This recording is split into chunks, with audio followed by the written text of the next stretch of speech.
Disiplin dalam penderitaan. Ciri-ciri dalam pelayanan sejati bagi semua orang adalah semakin berat kepercayaan yang diberikan, semakin tinggi pelayanan. Jadi semakin besar kepercayaan yang diberikan, sebenarnya kita harus semakin tinggi intensitas kita di dalam pelayanan kita kepada Tuhan. Dan semakin ketat ujiannya, semakin berat akan disiplinnya. Jadi semakin ketat ujian yang kita dapatkan, kita harus semakin taat, harus semakin kuat disiplin kita untuk kita terus setia kepada Tuhan. Daud, ketika masih muda, Daud bergaul akrab dengan Saul dan hidupnya di istana Raja Saul. Ketika Daud waktu berada di istana Raja Saul, dia khawatir, dia sedih, dia bingung. Daud melihat betapa kecilnya nilai kemegahan manusia untuk membawa kedamaian kepada jiwa, dan dengan perasaan lega dan gembira, ia kembali dari istana raja ke kandang dan kawanan domba. Kita tahu bersama akan cerita ini. Dan dia menjadi penghibur bagi Raja Saul. Tapi oleh karena Allah telah menggantikan Raja Saul dan menggunakan akan Daud ini, menggantikannya sebagai raja, dan pada akhirnya Saul tidak senang dengan Daud, berusaha dengan sekuat tenaga membunuh Daud, tetapi Allah melindungi, Allah memberkati akan kehidupan dari Daud. Pengalaman Daud waktu dikejar-kejar Saul membangkitkan dan memperkembangkan kekuatan untuk berhadapan dengan manusia, simpati kepada orang yang tertindas, dan kebencian terhadap ketidakadilan. Dan ini pelajaran yang Daud dapatkan ketika dia dikejar-kejar oleh Saul. Dengan adanya tahun-tahun yang menunggu dan berada dalam bahaya, Daud belajar untuk mencari Allah sebagai penghiburnya, penunjang akan kehidupannya. Ia belajar bahwa hanya melalui kuasa Allah ia bisa sampai di tahta raja. Ya hanya dalam hikmat Allah ia dapat memerintah dengan bijaksana. Semuanya hanya karena Tuhan. Dan kita tahu bersama akan pengalaman kehidupan dari Daud. Walaupun dia setia, tetapi ada pasang surut di dalam kehidupannya. Kita tahu cerita mengenai bagaimana dia membunuh dengan kejam Uria dan dia mengambil Bathsheba menjadi istrinya oleh karena persinahan yang sudah terjadi. Kalau sebabnya Nabi Nathan menegurnya dengan keras dan pada akhirnya Daud menyesal, Daud bertobat, Daud mengaku semuanya kepada Tuhan dan Allah mengampuni dia. Jadi walaupun orang-orang kelihatannya hebat di dalam Alkitab, mereka juga sama seperti dengan kita. Mereka memiliki keterbatasan, mereka memiliki pergumulan, mereka memiliki dosa-dosa secara pribadi, yang mereka sedang bergumul dengan itu. Demikian pula dengan kita. Jadi kalau kita katakan bahwa di dalam Alkitab kan mereka itu setia kepada Tuhan, mereka itu diberkati oleh Tuhan, benar memang seperti itu.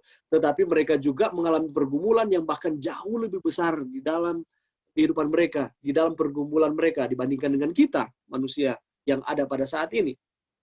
Itulah sebabnya tidak ada alasan bagi kita untuk mengatakan, saya ini sudah terlalu jauh, saya ini sudah terlalu terlambat untuk datang bertobat kepada Tuhan. Selama hayat masih di kandung badan, mari kita datang kepada Tuhan, setia kepada Tuhan, belajar dari pengalaman-pengalaman orang-orang di dalam Alkitab ini, dan Tuhan tidak akan melewatkan kita, Tuhan akan mengampuni kita. Ingat baik-baik. Salomo. Kepribadian Salomo dalam keadaan, dalam tabiat, serta dalam kehidupan ia tampaknya lebih disenangi dari yang lainnya. Anggun ketika muda, perkasa ketika dewasa, dia dikasihi oleh Allah dan dia diberikan hikmat yang luar biasa oleh Allah.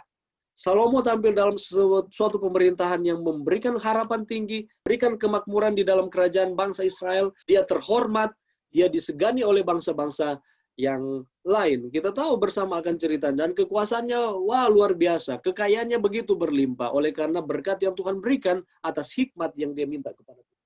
Tetapi kita tahu bersama bahwa Salomo ini memiliki juga kelemahan. Dia memiliki 300 istri dan 700 gundik. Sedangkan di dalam perintah Allah di sana dikatakan di dalam Kejadian ya harus memiliki hanya satu istri, tetapi dia memiliki begitu banyak istri, begitu banyak gundik. Ini alasan semata-mata bukan oleh karena kepuasan seksual, tetapi oleh karena memperluas akan wilayah kekuasaannya, untuk memperluas wilayah pemerintahannya. Itulah sebabnya dia melakukan kegiatan politik seperti ini dengan kawin campur dengan bangsa-bangsa kafir, dan pada akhirnya, walaupun wilayah semakin luas, kekayaannya semakin berlimpah, tetapi kejatuhan itu terjadi, di mana kekafiran, penyembahan berhala, terus masuk di dalam kehidupan dari bangsa Israel. Itulah sebabnya ketika Salomo sadar dengan keadaan seperti ini, dia berkata, aku membenci hidup, aku membenci segala usaha yang dilakukan dengan jerih payah di bawah matahari. Iya, karena kamu sudah rasakan semuanya. Bisa saja dikatakan seperti itu. Tetapi ketika dia melihat hari demi hari, di dalam pelajaran kehidupannya, dia mengatakan bahwa semua yang dia lakukan itu sia-sia. Sama seperti dengan usaha katanya menjaring angin jerih payah di bawah matahari, itu semuanya sia-sia. Itulah sebabnya dia katakan bahwa ada kehampaan yang dia rasakan, tetapi dia datang berbalik kepada Tuhan. Dia setia kepada Tuhan di akhir kehidupannya, walaupun konsekuensinya oleh karena perbuatan yang dilakukan, penyembahan berhala itu tersebar luas di dalam kerajaan bangsa Israel pada waktu itu. Dalam tahun-tahun kemudian yang menjadi penat dan dahaga akibat kolam bumi yang bocor, Sulaiman atau Salomo ini beralih untuk minum dari mata air kehidupan. Siapa? Allah. Dia mencari Tuhan. Sejarah dari tahun-tahun kesia-siaannya dengan pelajaran amaran meski benih penaburannya dituai oleh bangsanya dalam penuaian yang jahat. Tahu bersama kehidupan sejarah dari bangsa Israel di mana mereka ditawan oleh karena kesalahan demi kesalahan yang dilakukan oleh para nenek moyang, tiba juga kepada Salomo, walaupun dia berhikmat dan pada akhirnya dia ada di posisi di mana dia melupakan Tuhan dalam tanda kutip, tetapi pada akhirnya dia datang berbalik kembali kepada Tuhan. Oke, ada banyak peristiwa atau ada banyak orang-orang yang ada di dalam sejarah Alkitab. Kita tidak bisa bahas itu satu persatu oleh karena waktu yang tidak memungkinkan. Ada Ayub di sana, dia dicobai dengan sangat luar biasa, tetapi dia tetap setia kepada Tuhan. Ada Yohanes Pembaptis, ketika dia selesai membaptiskan akan Yesus, pekerjaannya sudah selesai dan pada akhirnya dia dihukum pancung. Ada juga Yonatan, teman sahabat dari Daud, dia menjadi sahabat sejati dari Daud. Dia membela Daud mati-matian dari kejaran Saul, dan pada akhirnya kita tahu bersama kehidupan Yonatan tidak lama, oleh karena dia rela berkorban untuk supaya gantinya dia yang menjadi raja, tetapi Daud yang diberikan kesempatan untuk menjadi raja oleh karena Tuhan telah memilih dia.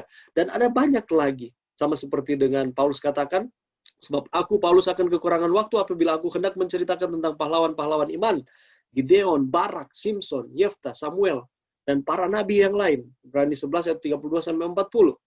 Apa pelajaran yang bisa kita dapatkan dari pelajaran kita pada saat ini? Yang pertama adalah orang-orang yang ada di dalam Alkitab ini, mereka juga adalah manusia yang biasa, yang sama seperti dengan kita, melakukan banyak kesalahan, melakukan banyak dosa, tetapi mereka mau datang kepada Tuhan, dan mereka mau mengaku akan kesalahan mereka, dan pada akhirnya mereka diberikan kesempatan untuk bertobat. Dan mereka tetap setia kepada Tuhan. Ada hal-hal yang positif yang bisa kita dapatkan di dalam pelajaran kita pada saat ini, tetapi ada hal-hal yang negatif yang bisa menjadi pelajaran bagi kita untuk kita tidak melakukannya lagi. Karena ada yang menyatakan seperti ini, oke, kalau Daud boleh bersinah, berarti di dalam Alkitab menyatakan Daud bersinah, saya juga boleh bersinah. Kalau ada yang istri atau suami lebih dari satu, berarti saya juga boleh seperti itu. Apakah benar seperti itu? Jadi di dalam Alkitab ada dua hal yang bisa kita dapatkan. Yang pertama adalah pelajaran yang positif. Itu yang harus kita contohi dari pengalaman dari orang-orang di dalam Alkitab ini. Tetapi ada pelajaran negatif yang menjadi amaran, yang menjadi pelajaran bagi kita, gambaran bagi kita, untuk kita tidak mengulangi kesalahan yang mereka lakukan. Ada pelajaran yang bisa kita ambil di dalam pelajaran kita pada saat ini, dan yang paling penting adalah Allah memberikan kesempatan. Allah memberikan pengampunan kepada siapa saja yang mau datang kepada Tuhan. Allah tidak pernah menyatakan bahwa sudah terlambat apabila kita masih hidup pada saat ini. Mari kita datang kepada Tuhan. Mari kita mengaku akan setiap pergumulan, tantangan kehidupan kita kepada Tuhan. Dan ingat, orang-orang yang ada dalam perjanjian lama maupun dalam perjanjian baru di dalam Alkitab, Allah juga memberikan kesempatan kepada kita. Kita sama seperti dengan mereka. Tetapi yang membedakannya adalah mereka berani datang kepada Tuhan dan mereka berani untuk menyerahkan akan kehidupan mereka kepada Tuhan. Apakah kita orang-orang muda sanggup untuk melakukan seperti itu? Kiranya pelajaran ini dapat bermanfaat dalam kehidupan kita. Tuhan memberkati.